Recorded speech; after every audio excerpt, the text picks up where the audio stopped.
Hi అండి, welcome back to my channel మారుచులు. నేను కొత్త రుచితో మీ ముందుకు వచ్చానండి. కమ్మగా పుల్లగా నోరు రుంచే చేపల పులుసు అనమాట. అమ్మమ్మ నానమ్మ పాతకాలంలో ఎలా చేసేవాళ్ళండి చేపల పులుసు. ఇప్పుడు నేను అలా చేసి చూపించబోతున్నాను. ఇంకా ఆలస్యం చేయకుండా ఈ వీడియో మొత్తం ఒక్కసారి చూసి మీరు కూడా మీ ఇంట్లో ఇలా ట్రై చేయండి. చేపల పులుసు కోసం నేను గొరక చేప పిల్లలు తీసుకున్నానండి. కల్లుప్పు వేసుకొని ఇలా రుద్దుకొని 2-3 సార్లు కడుక్కొని పక్కన పెట్టుకుందాము. ఇప్పుడు చేపల పులుసు కోసం చింతపండు నానబెట్టుకుందామండి. పెద్ద నిమ్మకాయ సైజ్ అంతా చింతపండు తీసుకొని కొంచెం వాటర్ పోసుకొని నానబెట్టుకుంటున్నాను. ఇప్పుడు పులుసులోకి పెద్దలపాయలు పచ్చిమిరపకాయలు కూడా కట్ చేసుకుందామండి. నేనైతే ఇప్పుడు మట్టి పాత్రలో వండబోతున్నానండి. చేపల పులుసు మట్టి పాత్రలో వండితే చాలా బాగుంటుంది అనమాట. టేస్ట్ కూడా చాలా బాగుంటుందండి. ఇప్పుడు మందపాటి ఒక మట్టి పాత్ర తీసుకున్నానండి. శుభ్రం చేసి పెట్టుకున్న చేపలు కూడా దానిలో వేసుకొని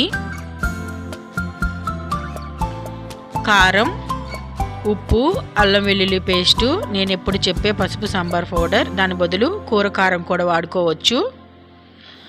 కట్ చేసి పెట్టుకున్న ఉల్లిపాయలు పచ్చిమిరపకాయలు కూడా వేసుకొని ఒక్కసారి కలుపుకుందాము.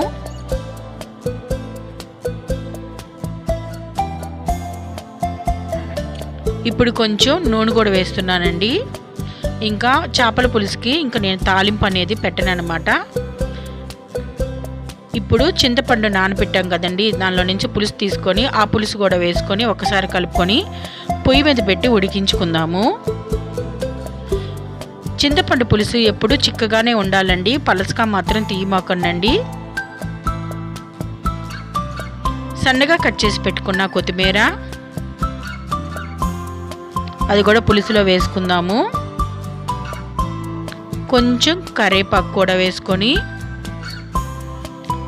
పొయ్యి మీద పెట్టి ఉడికించుకుందామండి. చేపల పులుసులోకి నేను ఎప్పుడు చెప్పే ధనియాలు, జీలకర్ర, మెంతుల పౌడర్ కూడా వేసుకుందాము.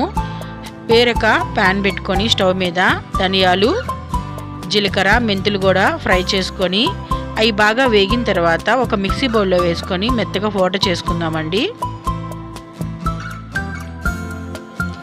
పులుసు కూడా ఉడికిపోయిందండి. ఇప్పుడు ఉప్పు సరిపోయిందో లేదో ఒక్కసారి చూసుకుందాము.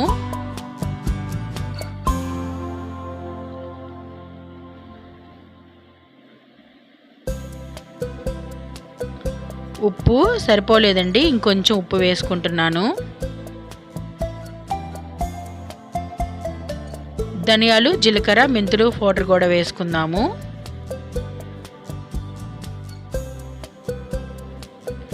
ఎప్పుడైనా చేపల పులుసు ఈరోజు వండుకుంది ఈరోజు తినకుండా మరుసటి రోజున చాలా బాగుంటుందండి.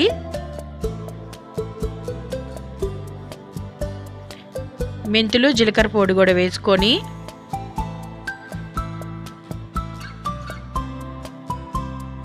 కొంచెం కొత్తిమీర కూడా వేసుకొని ఇంకా స్టవ్ ఆఫ్ చేసేసుకొని కమ్మనైన చేపల పులుసు అండి. పాతకాలంలో అమ్మమ్మ వాళ్ళు నానమ్మ వాళ్ళు చేసుకుంటారు కదా, సేమ్ అదే రుచి అండి. చాలా బాగుంటుంది. మీరు కూడా ఇంట్లో ట్రై చేసి ఎలా ఉందో నాకైతే కమెంట్ అయితే పెట్టండి. అలాగే ఇది దోశలోకి చపాతీలోకి చాలా బాగుంటుందండి. మా మమ్మీ అన్ని వంటలు మా నానమ్మ దగ్గరే నేర్చుకుందంట. మీరు కూడా చూసి నా వీడియోలో చూసి నేర్చుకోండి. ఇలా చపాతీలోకి అయితే చాలా బాగుంటుందండి. మీకు కనుక నా వీడియో నచ్చినట్లయితే లైక్ చేయండి, షేర్ చేయండి, కామెంట్ చేయండి అండ్ సబ్స్క్రైబ్ చేసుకోవడం మాత్రం మర్చిపోకండి. బాయ్ అండి, లవ్ యూ ఆల్.